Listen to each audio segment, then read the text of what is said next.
Ballyhale Shamrocks 222, Kilmacud Crokes 219. Ballyhale Shamrocks are Leinster Club Senior Hurling Champions once again. And oh my goodness gracious me, what a game of hurling we have just witnessed. What a game. What a spectacle. That was absolutely sensational stuff. And I tell you what, you would not have said that at half-time. Ballyhale with an 11-point lead at half-time. They hit 3 points at the start of the second half, 14 points up.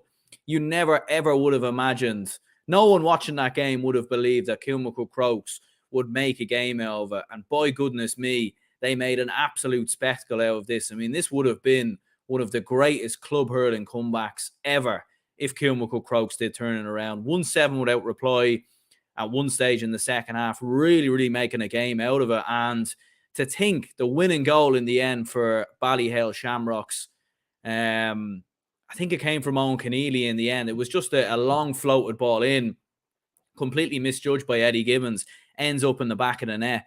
You know, absolutely extraordinary stuff. You know, I've been singing Eddie Gibbons' praises as much as anyone, you know, to come into the Dublin side at some point. And obviously, you know, a sort of lapse in judgment, just completely misjudges the flight of the ball, ends up in the back of the net. But to think in the end, that was the goal that won the game for Ballyhale Shamrocks. They've absolutely dodged a bullet. They've gotten out of jail.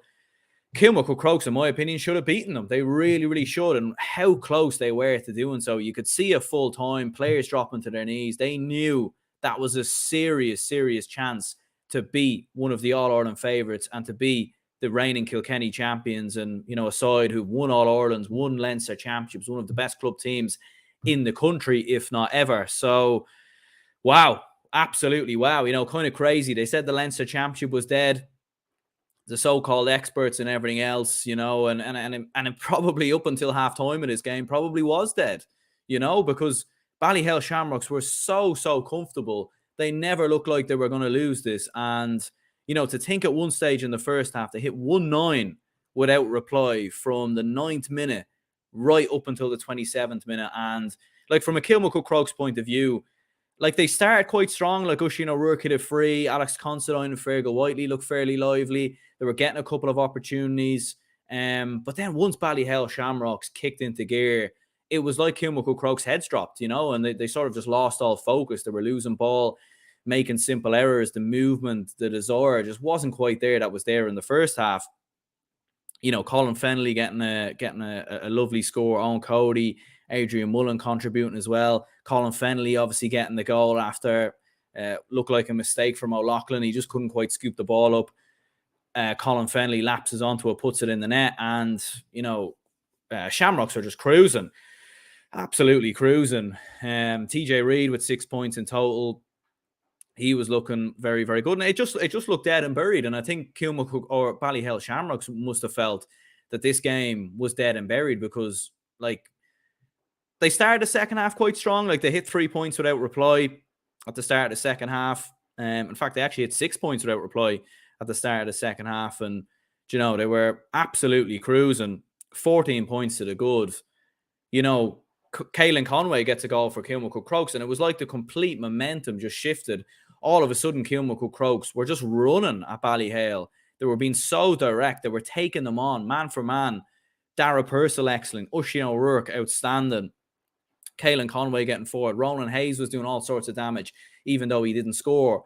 And Ballyhale Shamrocks looked so vulnerable. And there was moments in that game where you really felt, I think, you know, Kilmacud Crokes brought it back to a 1-point game at one stage, and you felt like this is 100% on here.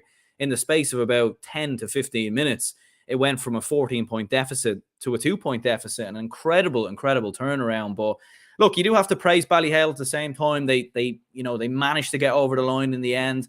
They managed to withstand the pressure. They did get big points in big moments. They slowed the game down sort of towards the end when they needed to. Defensively towards the end as well, you know, they sort of shook Kilmacud Crokes out when they were coming forward with a couple of goal chances.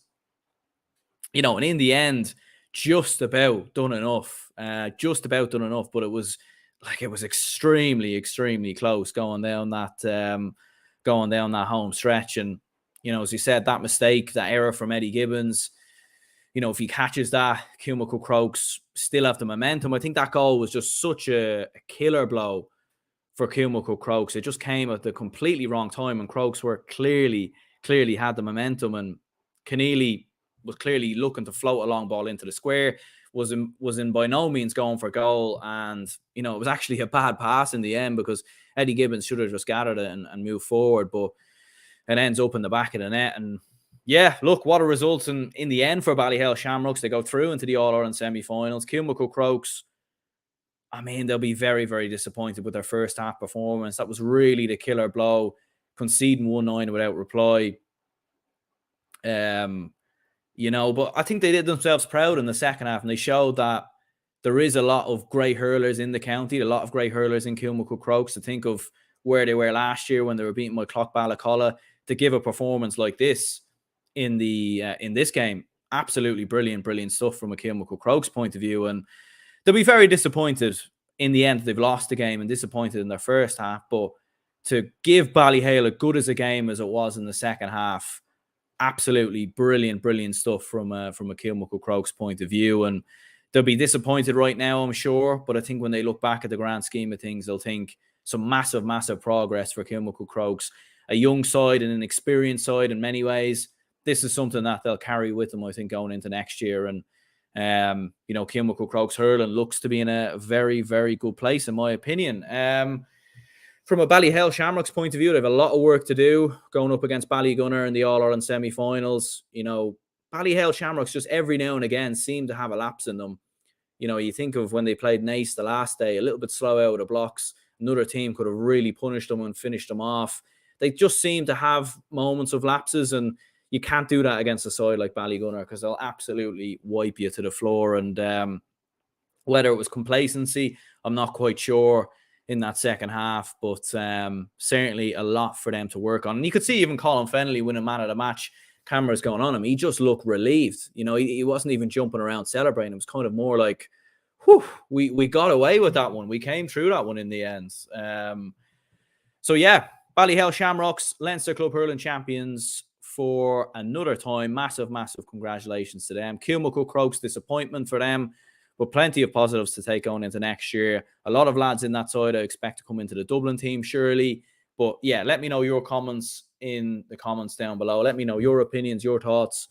Hit the like button and subscribe if you could. We'll be going live after Kilmacud Crokes versus the Downs. And for the Kilmacud Crokes fans who made the trek out to Croke Park, not so good weather out there. They'll certainly want to see the footballers get the job done, which the hurlers couldn't do. But the footballers, very much the favourites. Kilmacud Crokes were very much the underdogs in this game, in fairness. So yeah, cheers anyone who tuned in. Hit the like button, subscribe. I'll see you all later.